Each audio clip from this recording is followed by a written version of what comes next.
we'll get right into the topic today. So we are going through sharpening your MLS search, which sounds really basic, but we actually get a lot of calls about this. Matrix and the MLS is a very robust tool. It's capable of a lot of things, which is great from a data perspective for you because, if you're trying to pull CMA, you're trying to find something very specific for your customer, more data, the better, right? But the more data you have, sometimes it feels like the more complicated it can get.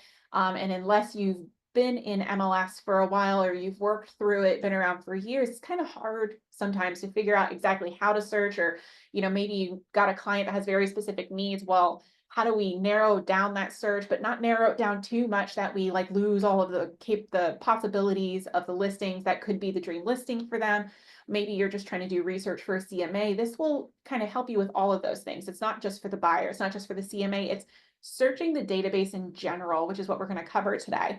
We're going to go through a lot of the different features outside of the search, saved searches, carts, exports, things like that. But as we go through it, no question is a dumb question. So please make sure you use that Q&A button at the bottom. Maybe there is a specific field that you're struggling with.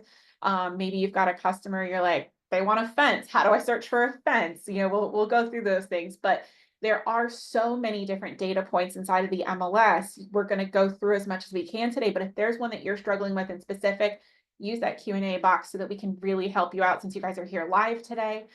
We'll go through that. And again, no question's a dumb question. So as we go through, if you need anything, utilize that Q&A box. The chat box doesn't work, but the Q&A does, and I'm keeping an eye on it as we go through. So we're going to hop right into this. Let me go ahead and share my screen with you. Okay, so searching in the MLS. For those of you that don't spend a lot of time on it, this is our dashboard.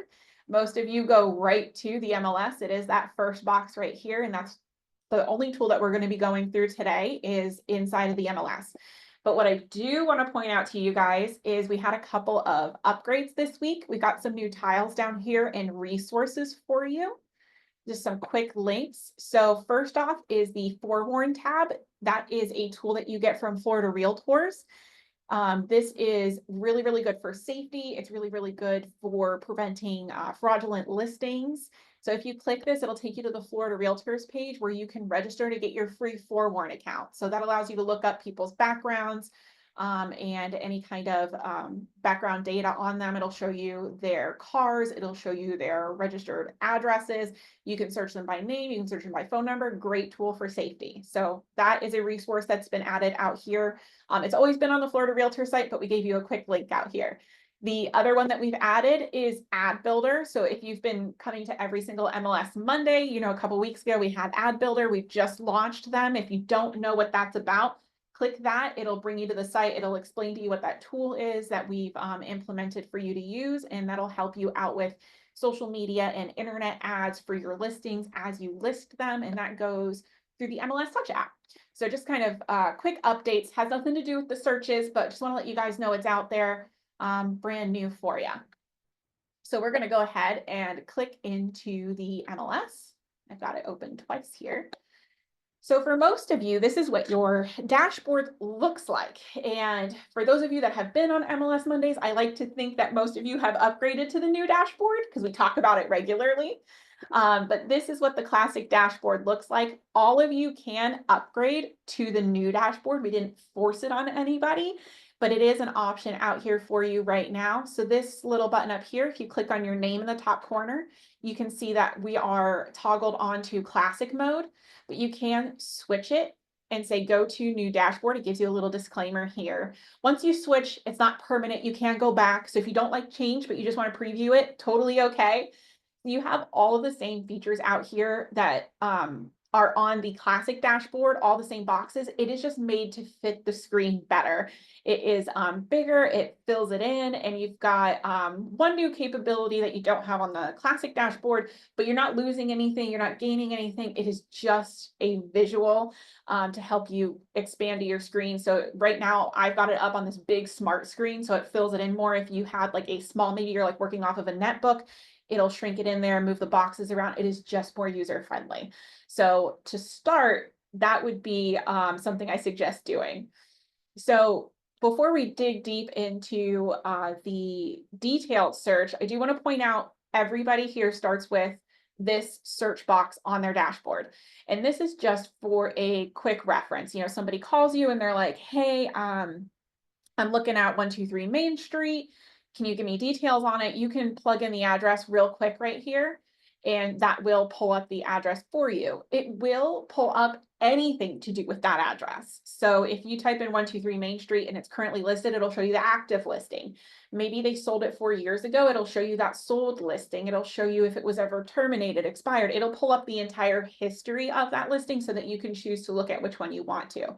Because a lot of times too, somebody will call us and be like, hey, I had a property, but it expired a couple weeks ago and I'm looking to relist it. You know, maybe they left their realtor, they're looking for a new realtor. You can type it in here and pull up the old listing really quickly so you can talk educatedly to that old listing, kind of get an idea, maybe look at pictures, whatever situation you might have. Right there is a good quick reference here to be able to just type in the address and pull it up really quick. Now you don't have to fill out the whole thing. You know, you can just put in the street number. If maybe you only have the street name and you want to pull up anything that might be on that street, you can just plug in the necessary details that you do have and click search and it'll pull that search up for you. All right, so we move our little zoom bar here. All right, so the search, everything that you're going to work through today, aside from, you know, we're going to dig into settings a little bit, everything is here underneath this search bar.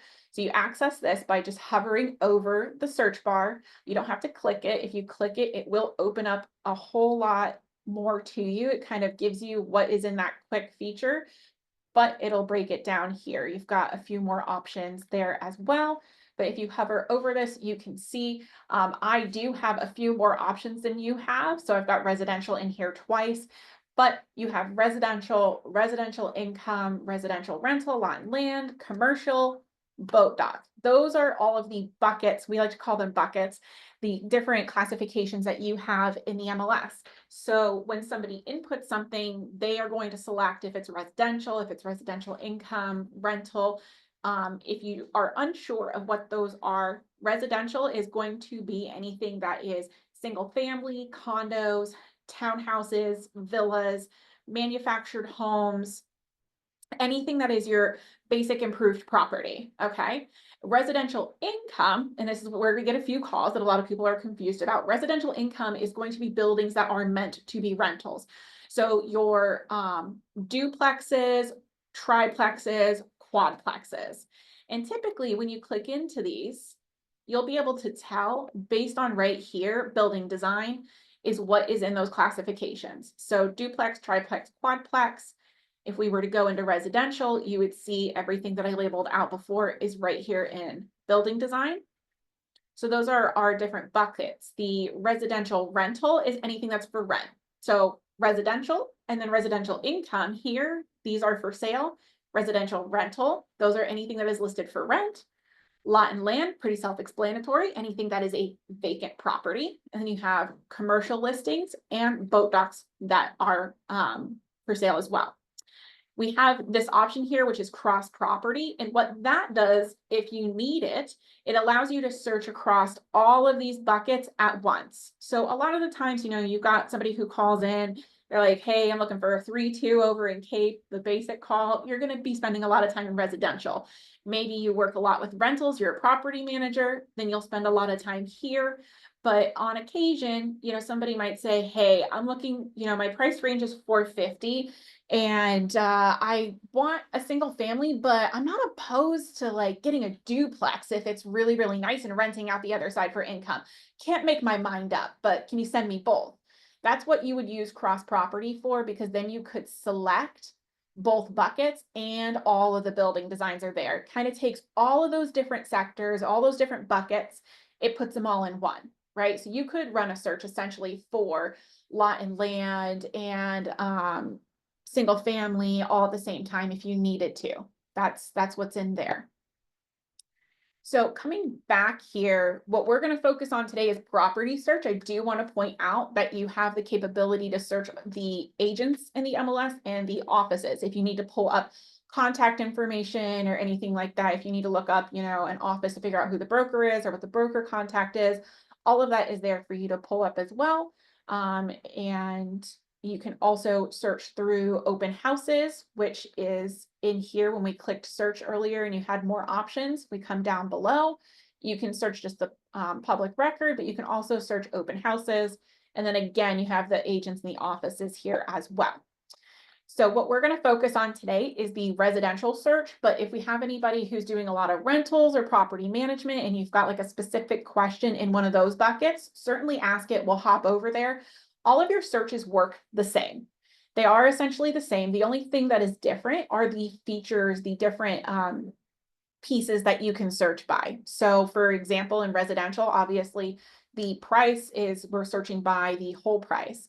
But then in residential rental, you have different options to search by the monthly rate or the seasonal rate. So those things differ, but the way that they function is all going to be the same. So we're going to go ahead and hop over here into residential.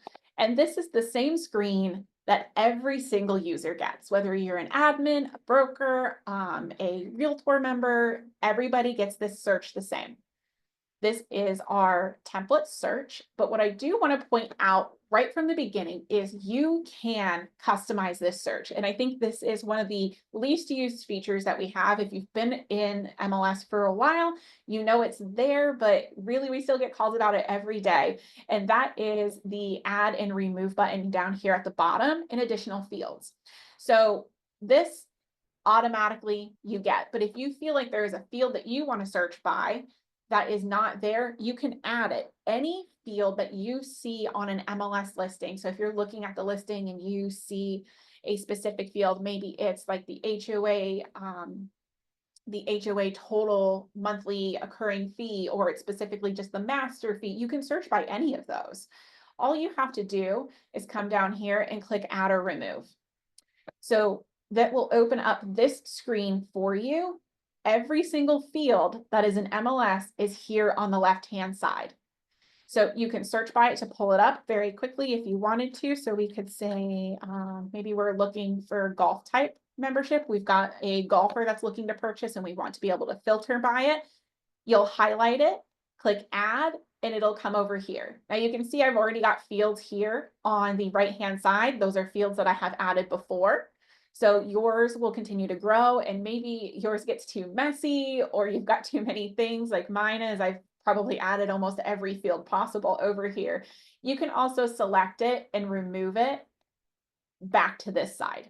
So you can really, once you're done, you'll click back. You can really curtail the search screen to what your needs are.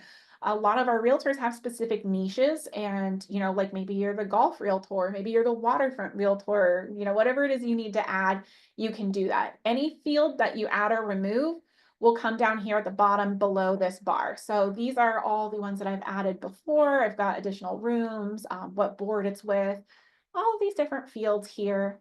And you can see golf type is down here at the bottom. That is the one that I just added recently. But you can also change the order in which those show up right here by selecting what you want. And then you can click move up or move down and reorder these exactly the way that you want it. When you do that, it stays the same. So it's not just for this search that we're doing right now. You can see that these have stayed for my previous searches. You customize it and it stays permanently, so that every time you come out here, it is truly made for what you need. So we're going to work our way from the top corner and then come down through here. And right now is the best time to ask if there is a specific filter that you need or something that you're trying to look for and you don't usually see it. Let me know in the Q&A and I'll show you where to find it. So first off, we've got our statuses here. And most of the time we're searching in active, right? Unless we're doing comps, then we'll probably be searching in pending, closed. Maybe we want to see what's terminated, expired. I know a lot of us come out here and pull the expired list, pull the last week of expireds. And, you know, if you like to work your expireds, good for you. I know they're usually cranky. When I was in business, working expireds was like, oh, pulling teeth for me. But you can certainly do that. Start sending out your letters to expired, however you need to do this.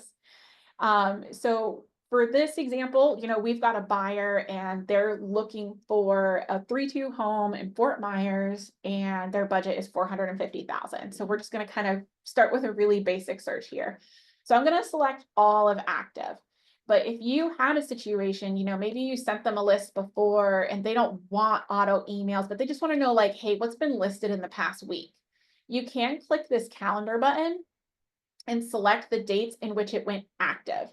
So if we were to go back, we're June 2nd here. So like we want to look back at this past week, you can click the day that it starts and then the day that it ends, and you can see in gray. And so basically what this is showing would be anything that was active from the 25th of May through to the 2nd of June. We would click OK, and it will plug it in here. I know a lot of times, especially maybe you're using like your tablet, it doesn't click correctly. Sometimes our finger, doesn't drag it correctly. You can simply type in the dates in here, which is actually what I end up doing a lot anyway. As long as it's formatted like this. So it would be the date 5-//25/2025, and then you would put this dash and then the next date. So you can plug it in there if you want, or you can just do the dates. The other trick to this is, let's say I just want to see anything that's been listed in the past 5 days. You can type it by days. So it'd be 5 days and under would give me anything that was listed in the past 5 days. Or if it would be 5 days and up, that would give you anything in the past 5 days. It's usually a lot easier to use those dates, but if you just, constantly come out here and want to look at something that's listed in the past couple of days, you can just use those dates. So the system is made to read both. But for this example, we're going to leave this open. Just kind of want to give you some cheat codes on this date box because there are a lot of capabilities with it. So if you happen to be doing a CMA and you are looking at closed data, I do want to point out this section here, sold data entry. This is for anybody who had, if there was something that was not listed on the MLS, let's say you're the buyer's agent and they find a new construction and it wasn't listed on the MLS, but you want to plug it in here for a comp, also make sure that you get your credit. You can plug in what's called a sold data entry. So they would come out here to input, they would put in a listing for sold data entry and fill that out with them as the buyer's agent. It does not list any kind of listing agent. And that is just to emphasize the data inside of the system so that we have more comps available. And like I said, also realtors like to use the MLS to keep track of what kind of sales they've been doing. So it helps them with their data. It does not go out on a feed because no one ever had the listing. They don't have the right for it to be listed and go out to any portals like Zillow, realtor.com, or anything like that. So it doesn't feed out. It only exists in the MLS, but that capability is there for agents. So as you're searching, you can decide whether you want that sold data entry listing to be in your search or not. Some people don't like the sold data entries that are put in by buyer's agents. And some people, only want to search by those for whatever reason that may be. You can select those, but you don't have to. So if you wanted just the SDEs or no SDEs, you can select those there. All right, coming down here through to building design. In any section where you have multiple things to select, this is another frequent call that we get. They say, well, they want either single family or a townhouse, but like I can only select one. It's only letting me select one. If you were to click one, you've got two different options here. You can use the shift button, and then you can also use the control button on your keyboard. So if you hold down shift, which is what I'm doing now, and you were to click somewhere else, it will select the top to everything in between to the bottom of where you clicked. However, if you wanted to just select certain ones and not everything in between, that is where you would use the control button. So control will allow you to select different ones in between instead of just selecting everything in the middle. So for this, we'll do the single family and the townhomes. If you're holding down control and you click it, it will unselect it and reselect it. So anything in the dark blue is selected. I also want to point out that you have down here the button for or not. So right now, since or is selected, it's going to do single family or townhomes. However, maybe, we get a lot of people who say, I want everything except for manufactured homes. So if you click manufactured homes and click not, it would give you everything except for manufactured homes. So these little buttons down below these search boxes are really, really important for how you build out your search. It can make things a little bit easier for you. So we'll go ahead and go back to our single family and townhome. And then you've got a lot of these other filters that are in here. So you've got waterfront, yes or no.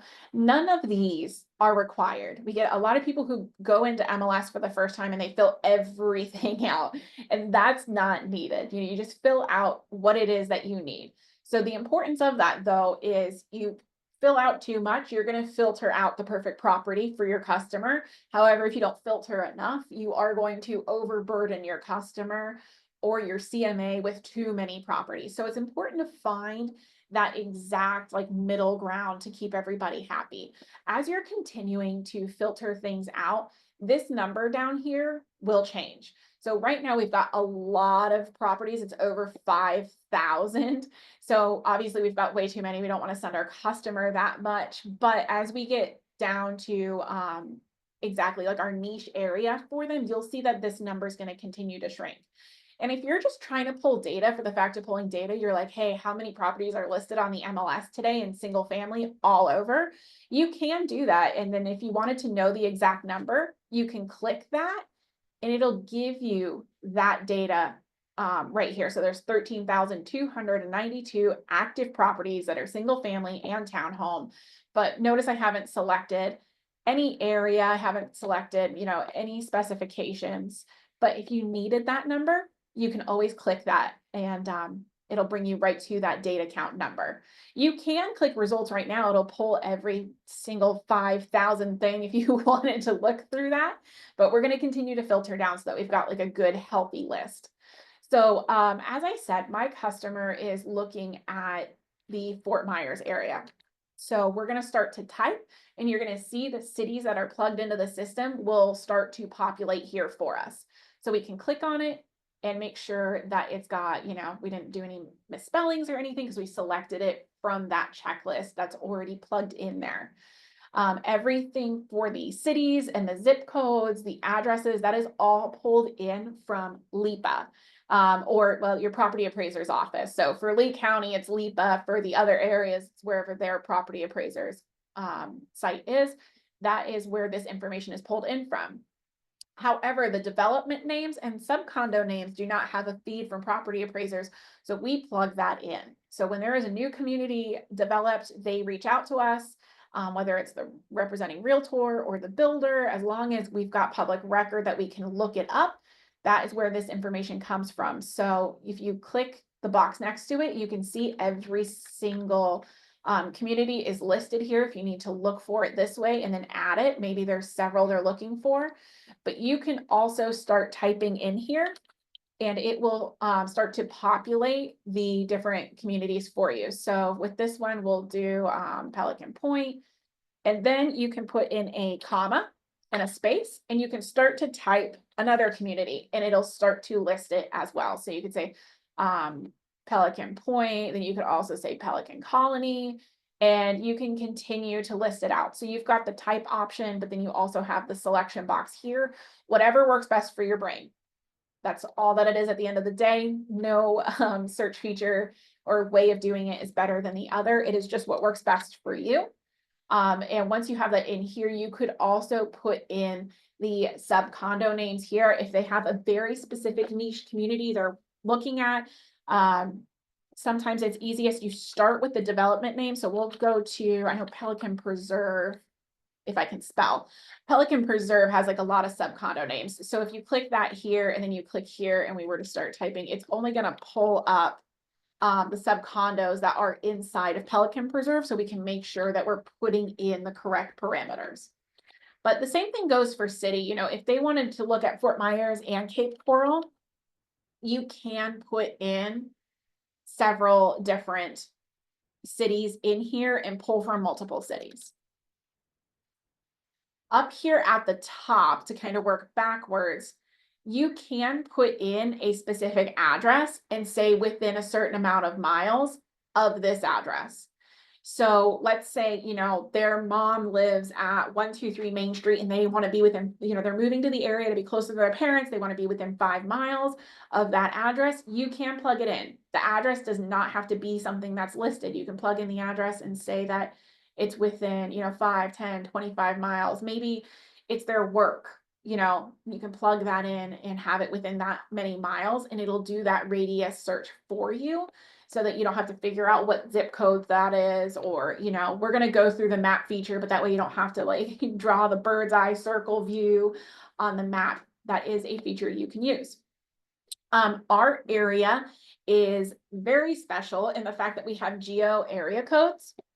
And these are all listed here. So if you don't know what those the geo areas are, there is a filter inside of the map that you could lay those over. There are people that are very specific to their different areas. It's not just about breaking it down between like, well, this area is Cape Coral and this area is Fort Myers. They are smaller segmented areas of the population. So if somebody is looking specifically in like a corner of Cape Coral, you could use these geo areas to help you filter that out. Or you could say all the Cape Coral areas, all of the Fort Myers areas. It's very similar. All of Fort Myers area is going to pull Fort Myers and North Fort Myers. Anything that's considered a Fort Myers type area. All Cape Coral areas is just all of Cape Coral. So you can use these, or you can use this. It depends on, the specifics you're looking for. If it's a generalized, well, they can only be in the Fort Myers area, go ahead and use this. But if they're like Fort Myers and only, the city that's Fort Myers, don't send me North Fort Myers, then you're going to want to use that city block instead. Okay, so coming over here, our person said they wanted a minimum 3 bedrooms. So we're going to go ahead and select 3 bedroom and then scroll on down. And again, use that shift button and hit the bottom, and it's going to select anything that is 3 bedrooms and up. If our person is very specific and they're like, 3 bedrooms and up, but I don't want any of those to be a den, I hate dens, well, then we could click the control button and deselect the ones that say den. So you can make this exactly to how you need it. But most people are, hey, 3 bedrooms and up. Or they say only 3 bedrooms, and you can just select the one. You can select 2 bedrooms and a den, whatever it is going to be that fits your CMA, your customer. Then if you wanted to, you could also choose the den flex, which means that it could be, it's got the den in there. You could just remove the dens by clicking no. So bathrooms, this instead of, being a select option like this, just allows you to type in a number. So the full bathrooms, most people say, 2 or more bathrooms. So you would say 2 plus. If you put 2, it's only going to show you homes with 2. If you put 2 plus, it's going to be 2 and up. If they are looking for something where they're like, I don't want more than 2 bathrooms because I hate cleaning toilets, you can say 2 and under, and that would only give you anything that has 2 bathrooms and under. So that is with anything that is a numerical value, that is how you're going to use those plus and minus features in here. Or if they say 2 to 3 bathrooms, you can put 2-3, and that's going to show you anything between 2 to 3. Okay. So for this, we're going to leave it at 2 plus, and you can see as I type this in, our number is continuing to change down here. We're now at a readable number. So anything under 5,000 will start to show you we're at 1,642 properties. So we've got the house features down. They were very basic in what they wanted, right? They're like, hey, anything like 3 or more bedrooms, 2 or more bathrooms, Fort Myers, single family, townhomes. We've got that all in. It's 1,642. It's very specific. But what we haven't typed in yet is the price. So up here, we've got the prices. The list price is what it was originally listed at. So that is going to be more for your appraisers, your CMAs, things like that. If you're looking for a buyer, then you certainly want to use what the current price is. We don't care what it was listed for before. We want to know what it's listed for now, right? So in here, they already add in the extra zeros for you, but you can take it away if you need to. And I know this confuses a lot of us. So with our customer, they said they were looking for anything that was 450,000 and below. So we would put 450 minus. Now, if you've got a very specific customer and they don't want to see anything, maybe there's like a lot of fixer uppers or something that are in like the 100 range and they start complaining about that, you can switch this so that it would be, anything that's 450 to 250. So they get a very specific range. That depends on, what it is your customer's looking for, what you're looking for in a CMA. If you're doing a CMA, you might not even plug in the price because you want to know what the prices were. That's why you're looking for the CMA, right? So with this, we're just going to put 450 and under for this customer, and we can see that our matches has gone down to 593. Now, I do want to talk you through a few features that we get a lot of calls on, and maybe some tips and tricks that you didn't know or use before if you've been in the MLS for a while. So the first one is the status type down here. This is where you would determine what type of sale it is. If it's new construction, if it's a resale, but the thing we get a lot of questions on is known damage. This is a field that was added into the MLS after, unfortunately, Hurricane Ian.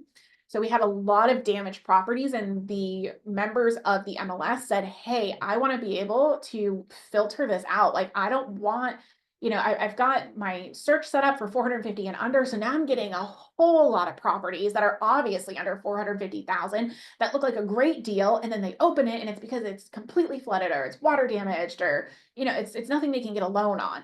So we put this filter in here for properties that are currently damaged, and they are looking at changing that name from known damage to currently damaged to avoid any confusion, because known damage doesn't mean, well, yeah, like once there was a leak in the bathroom and they fixed it 5 years ago and now I have to change the whole status of my listing.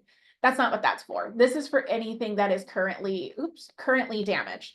So if you were to select that, that's going to be properties that are like your fixer uppers, something that's got water damage and they're like, hey, we're selling it as is. We ain't fixing it. Like, come buy it. And it doesn't have to be for one specific type of damage. We've got like a lot of properties that catch fire and they're like, I'm walking away from it. Like, somebody else do whatever they want with this property. That would go under known damage.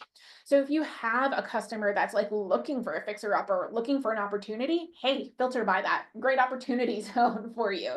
But if you've got a customer that is, they're getting an FHA loan and they're not able to purchase into that type of property, well, then you want to make sure you click known damage and click not.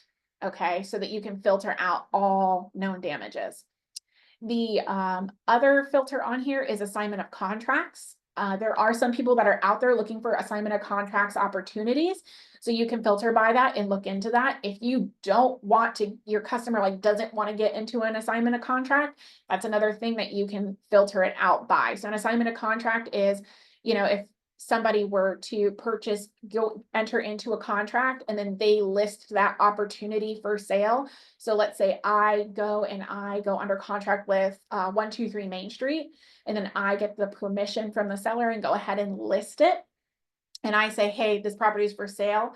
And you have to close by a certain amount of time, and I'm not going to go through the legalities of it because that's a question for legal hotline or your broker, but that's the gist of it for those of you that are new. So there are those opportunities listed on the MLS, but there are rules and regulations around it. And you can see right here with this filter, they have to disclose it because there are certain people that just simply don't want to deal with assignment of contracts. So you can utilize it or filter out by it. We do also have the land value only. That is for something that's for sale, it still has a structure on it because it's in residential, because that's what LIPA has it described as, with still a parcel. But again, this is another filter that was added in after Ian for things that were being sold that were land value only because it was a tear down. Your 3 here, which are new construction, pre-construction, and then it's in alphabetical order, so we skip over this one, and under construction. That is for everything essentially that most of our realtors identify as new construction, but we have 3 different classifications. So pre-construction means there is a permit pulled, but nothing has moved, like the ground hasn't been broken, the process hasn't been started. That's pre-construction. So then under construction would be once we've broken ground, right? The process is started, they've broken ground, it is under construction. New construction means that nobody has lived in it, but it has its CO and the construction process is complete. So it's ready to move in, it's ready to go. We've got those 3 different designations. You can select all of them. Again, like if somebody's looking for new construction, but they don't care what part of the process it's in, they just want something new, you could select all 3 of those. Or if you said you've got somebody who's like looking for new construction, but they need something that's done because they need to move in right away, then you probably want to look at new construction, maybe, dabble in under construction. But the one that's used the most right here, most of your listings that we have, the majority of them are under resale. Resale is just your standard, like, hey, it's not new construction, it's not damaged or anything. It's just, somebody lived in it, it's up for resale. You don't have to put anything in here, but if your customer specifically needs those filters, they are there. And that is, something we get the most questions on. All right, the other one that we get the most calls on is housing for older person. So this used to be in under a restriction that was labeled, there was a field labeled restrictions, but it was so hidden that a lot of people weren't using it. And here in Southwest Florida, we have so many properties. We've got, so many communities that are like 55 and older or 65 and older. So that's what this field is for. I know we get a lot. They're like, what is housing for older person? It is a required field. So every person that puts in a listing now has to put this in. They have to disclose whether it's in a community that has an age restriction or not. So it's really, to me, one of the most important filters to use, because if your customer is not, 55 and older, 65 and older, they don't want that type of community, you can select no to make sure, because I can't tell you, when I was practicing, how many times I would send out a whole list of properties, they would fall in love with the house, and I'd have to say, oh, that one's in a 55 and older community. And they're like, okay, never mind. And it's, after they've already fallen in love with it.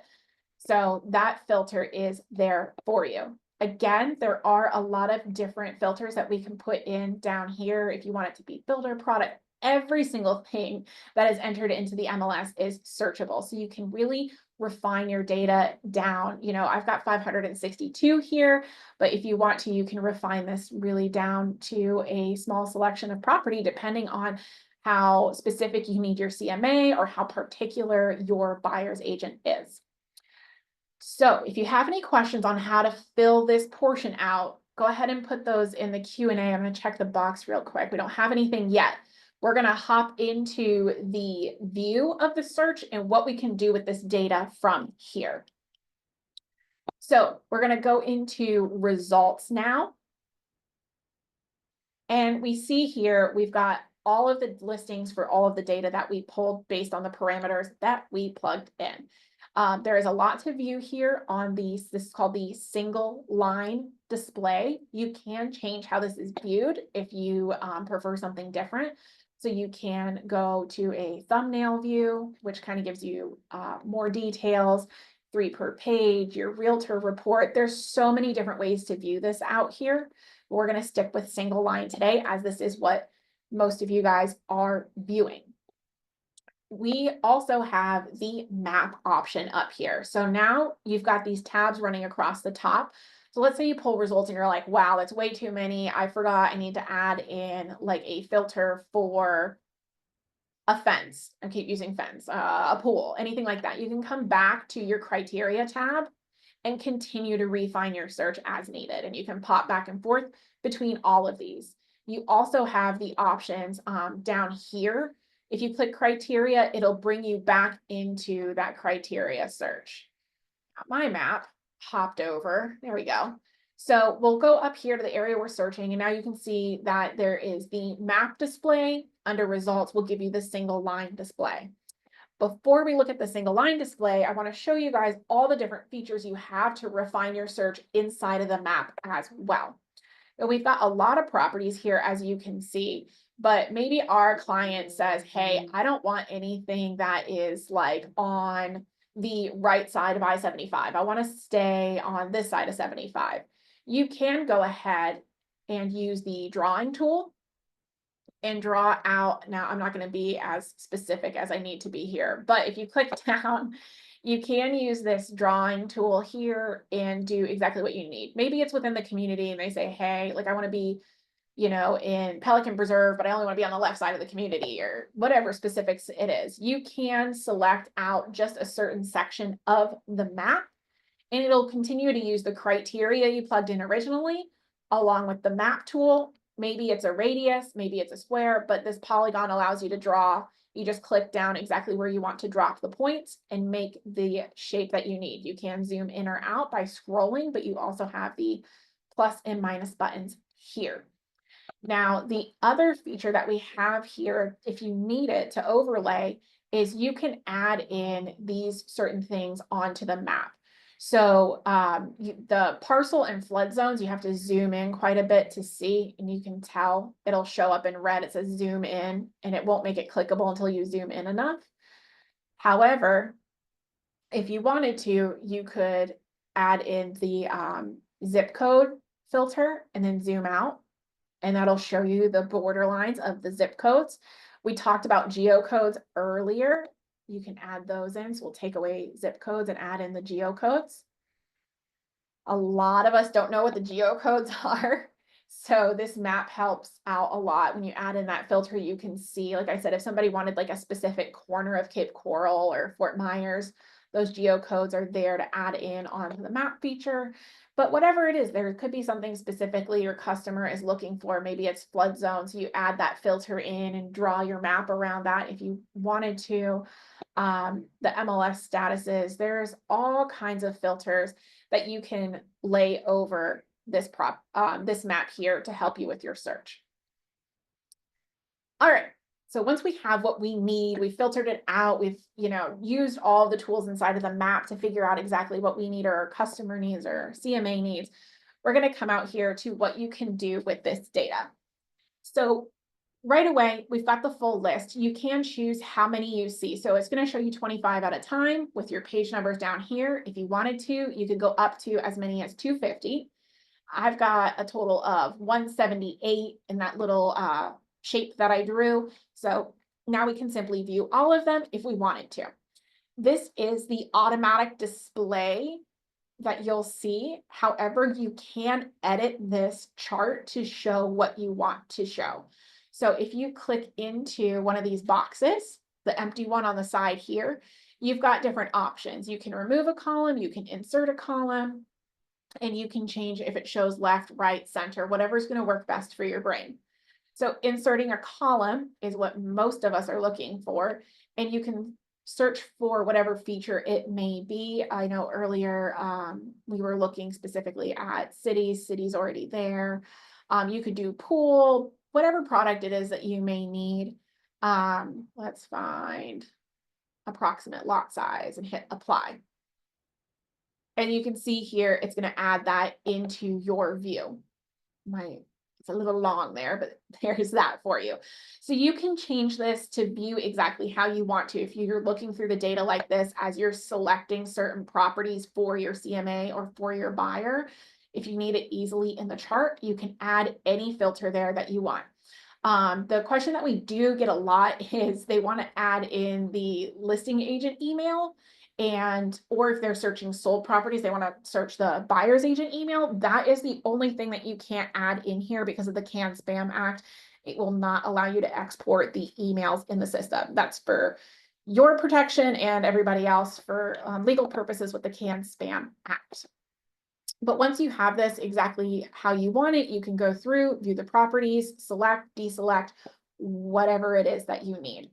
So you've got a lot of different options down here that you can do with the data. We're going to select through just a few properties at random here. Obviously, you'll be more methodical with what you're doing with your properties, but once you've got them selected here, you're going to see that a lot more options show up. When you don't have anything selected, these are grayed out. So if you wanted to, you're like, hey, I pulled 175 properties, I want to email them all.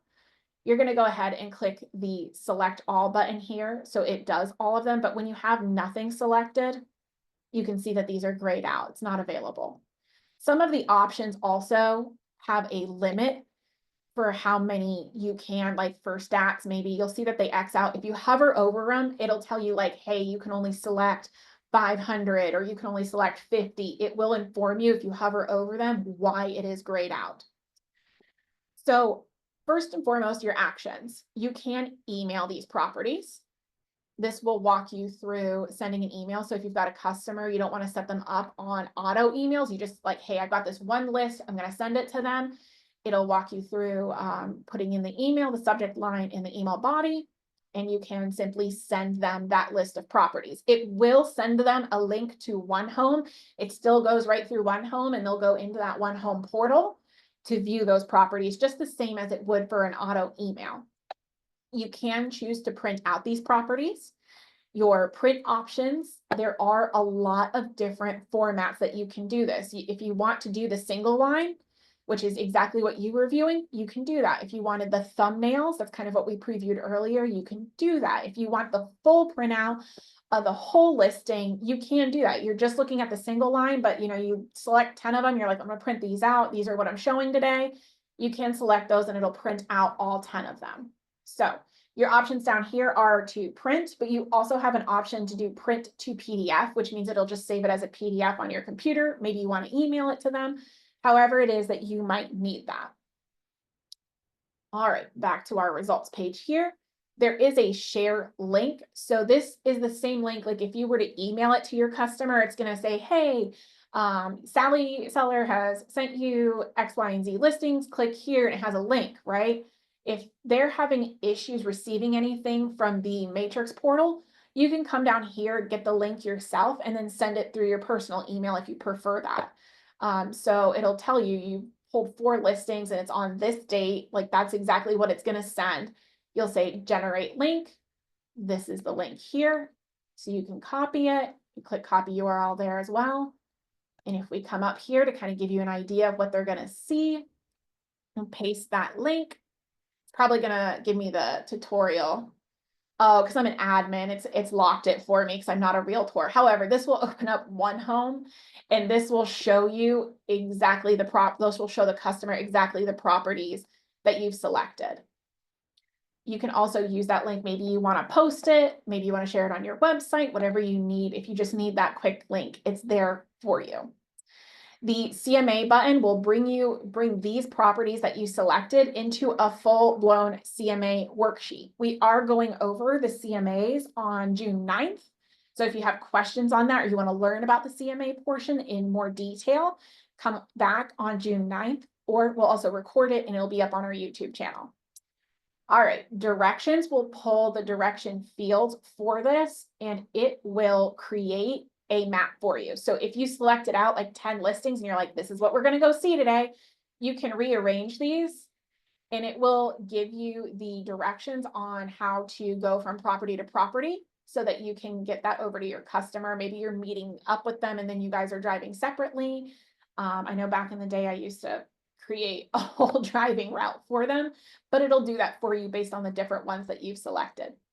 You can pull statistical information. This has too few to create a chart, but you can do tabular and pull different stats on that. If you've taken a class with us before, we've talked about the stats button that is up here. What this does is pulls a quick link for you based on the properties you've selected into that same stats tool. So we do have that up on the YouTube channel if you want to learn more about stats. So the important part here that I want to talk a little bit about, I know we've got a few minutes left, is the export button. You can export the data that you've selected. Maybe we select all, and you can export it into an Excel spreadsheet. This is used most times for people who are like pulling data. Maybe you're pulling expireds and you want to pull the list and make labels out of it to send out a letter.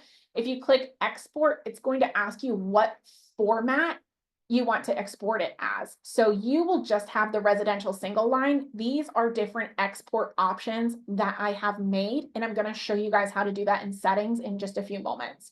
So the residential single line, it's just going to pull the standard data that shows. If you edit what you see on single line, that is not what it's going to export. They're treated as 2 different areas. So your single line view is one thing. If you hit export, where I added in lot size here, it is not going to pull lot size. It's just going to give the basics. If you want a sheet that has very specific parameters on it, you have to change your export settings and create a different option like I have here. Okay, and we're going to cover that really quickly at the end where you can change that so you can set up your export sheet to export it exactly how you want it, whether it's for labels or it's for data, whatever it is that you're doing with it. You've got a quick button in here to showing time so that you can set up the showings for each of these properties at once through showing time. Quick CMA, again, we're going to cover the difference between quick CMA and a full CMA next week. And then submit offer. This button isn't typically used when you've got 5 different properties selected, but you can, maybe they went out, you've got their list of what they saw today, you want to submit 4 different offers, you can use that submit offer tool that we have through Matrix right here on this page. All right, so refine. If you've got contacts in here and they've been getting regular emails or they've been out on the portal, they've been liking stuff, they've been interacting with it, and you go to pull like a new list and you're like, oh, I don't know, like what property did I send to Sally? What property didn't I send to Sally? Does she like it? Doesn't she like it? You can refine this by your contact. So I'll select myself here. And you can see once I click that, it opens up these additional ones. I can see which ones I've favorited for her, what her property fit score would be in comparison. And then if it's ever been emailed to her. So if we're like kind of thinking out of the box, like, well, maybe she said she only wanted properties with a pool, but what about these ones that have possibilities for a pool? You could see if you sent it to her so you don't send it again, and then choose your selection based on the behaviors of that specific buyer. You can also, by clicking narrow, this is going to remove anything that I did not select, and it's just going to keep the ones that I did select. All right, so then you can also sort them from A to Z. You can also sort by any of these up here. So if we were to select address, it would sort it by address. Maybe we'll want to do it by list price. You can sort these so that you view them in the order that you want to view them in. We also have this save button down here, and there is the other question we get the most is the difference between saved and carts. So a saved search is going to save a criteria base for you. So I plugged in the 3-2s in Fort Myers, single family homes and townhomes. Anytime I come back to that search, it's going to flow with the data. As new listings come on, that bucket is going to show new listings. As new listings penned or sale, those listings are going to come out of that bucket. You can also create a new auto email here, and that's what we're going to talk through, the auto email setup here, so that your customer gets emails that fit that criteria every time something is listed or something changes. You can set that up in here, and that's through One Home, and we're going to be talking about One Home on July 7th. And then the other option here would be a new speed bar shortcut that would add it to your dashboard so that you could, maybe you're trying to keep an eye on a certain community. You can come out here, use that speed bar shortcut and come in and out, view what new properties, maybe you live in a specific community. You could add a speed bar shortcut just for that community and keep an eye on that to see what's changing in the market. Now the difference here, you've also got carts. So you've got your saved searches, right? That changes. So that shows properties coming and going as they are listed and pending. However, carts, you're going to add specific properties to the cart, and those properties stay forever, no matter what status they are, no matter if they change. It's allowing you to keep an eye on specific properties. So the saved searches is saving criteria. The carts is saving properties in specific. So if you guys have any questions on like the differences between those two, let me know. But in here you can save, I selected these 4 different properties. We could add it to a cart I already have. Or we could create a new cart separately, call this the Fort Myers search and start a whole new cart, which would also list it here in the future as I wanted to add more properties to that cart. Now, last but not least, I told you guys I would show you how to change your export, which is a big question we get here at the MLS. What you want to do is come over here to your settings. So you're going to click on your name. And of course, my little Zoom settings are under here. All right. So you're going to click on your name and come into settings. And over here, there's a big button that says custom exports. So in here, you would choose which section you would want to set up your export for. So we were just in residential. You can choose residential. And you can see right here are the other two custom ones I've already made. You can remove those, you can edit them, but these were the selections that showed up for me outside of the standard one that comes with Matrix, which was just residential single line. But we'd come down here and we'd click Add Export, and we would choose which features would show up on our Excel spreadsheet for what we want. So maybe it would just be address and price. You can select, and I'm not going to be specific with these, but you can select anything that you want here. All of the features are listed on the left-hand side. Your export name would be up here. Put that here. And then you'll click Save at the bottom once you've selected this out, and it adds it here. So now when we go to run a search, you'll be able to see, we'll kind of run like a basic from what we did before. Parameters.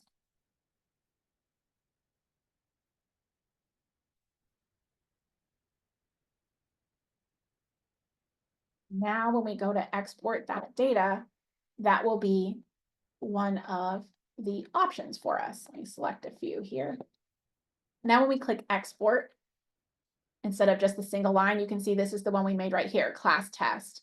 So when I export that, and you won't be able to see it, goes up to my little downloads, that's going to give us an Excel spreadsheet with those exact parameters that we chose so that you can pull out the data that you need to. As we are rounding here right at 12 o'clock, I'll point out a few other new features that will be coming to you guys soon, which is kind of like a fun sneak peek. If you upgrade to the new dashboard, you will have an option over here. Mine's a little different right now, but you now have an option here that shows recent searches. So if you were to click on that, if you like search for something and you backed out of it and you're like, oh crap, I entered in all of this criteria and now it's gone, you can just pull your recent searches. Where everything will be moving to, you know, you're custom to your speed bar search right here. And now you've got that new button over here, which is the recent searches. Everything will be moving up to this smart search bar up in the corner. What this will allow you to do, you know, typically your speed bar search only allows for MLS numbers. If you wanted to search an address, you've got to come down here. However, you will be able to plug in anything that you want into this search bar. Think of it like, you know, the Google, it's definitely way updated. You can start typing in addresses and it'll start pulling everything at once. Instead of just searching addresses, it'll pull in the listings, the records, it'll search agents, offices, everything at the same time. So you can type in MLS numbers, you can type in addresses, you can type in an agent's name, anything that you need, it'll start to pull here, but right away, it'll show you your recent searches. So the search that I just pulled for you guys here is right here. I had broken it down to 4 listings earlier. That's displayed for you right here. So all of your work continues to save here. So I didn't think we'd fill a whole hour just searching the MLS, but we have. So that is everything for searching and getting into the nitty-gritty of that, the specifics and narrowing your search down to fit your customers' needs, your CMAs, whatever it is that you're using the data for. I'll leave it open for a few more moments if anybody has any questions. But in the meantime, you know, if you get off of the Zoom and you start playing with the search and you have any questions, our group is always here for you. You can call in, you can email us, mls@rpcra.org. We're in the MLS every single day. We should be able to help you out with that, figure it out for you. I see we do have a question. Very helpful. Thank you. Oh, you're welcome, Amy. All right, guys. So I don't see any questions. Again, if you start running into any questions, feel free to reach out to us. We're here. I know it's raining. We're all playing in the MLS today. So give us a call, give us an email, and until then, we'll see you next Monday